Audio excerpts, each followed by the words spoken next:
மதுரை பாண்டிய மன்னன் தன்னாட்சியில் பெருமை கொண்டு எனக்கு சமன் யாரும் இல்லை என்று எண்ணினான். அதை அறிந்த சிவன் ஒரு எளிய முனிவராக வந்து மன்னனிடம் விவாதம் செய்தார். மன்னன் தோல்வியடைந்தார்.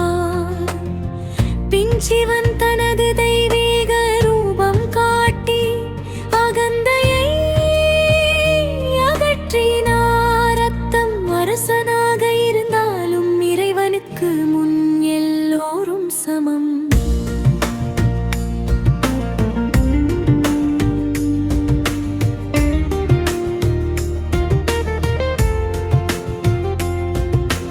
தருமத்தின் சோதனை. ஒரு மனிதன் மிகவும் நேர்மையானவன். தருமத்தை சோதிக்க சிவன் வந்தார். அவன் வாழ்க்கையில் திடீரென கஷ்டங்கள் வந்தன. ஆனால் அவன் தருமத்தை விட்டு விலகவில்லை. இறுதியில் சிவன் அருளால் அவன் வாழ்வு உயர்ந்தது. அர்த்தம் சோதனை வந்தாலும் தருமத்தை விட்டு விடக்கூடாது. பிச்சைக்காரன் வடிவும்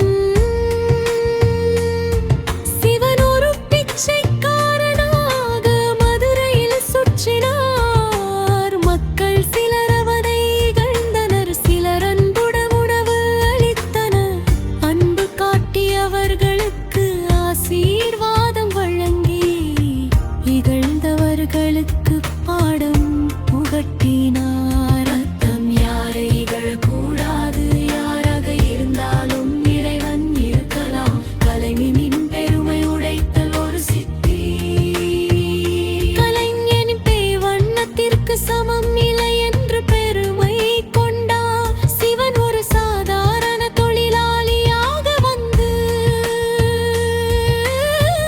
அதைவிட அழகான சிலை உருவாக்கினார். சித்தி தன் தவறை உணர்ந்து பணிவுடன் தலை குனிந்தான். அர்த்தம் திறமை இருந்தாலும் பணிவு அவசியம். இறை நம்பிக்கை சோதனை. ஒரு குடும்பம் சிவனை முழு நம்பிக்கையுடன் வாழ்ந்தது.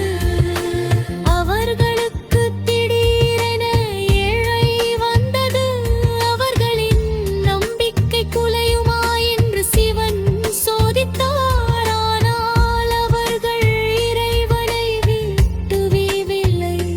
இறுதியில் சிவன் அருளால் அவர்களின் வாழ்க்கை செழித்தது. அர்த்தம் உண்மையான பக்தி, கஷ்டத்திலும் மாறாத நம்பிக்கை. எமைவரிசி கிருஷ்ணஸ் திருவுரையாடல்கள் சொல்லும் உண்மைகள்.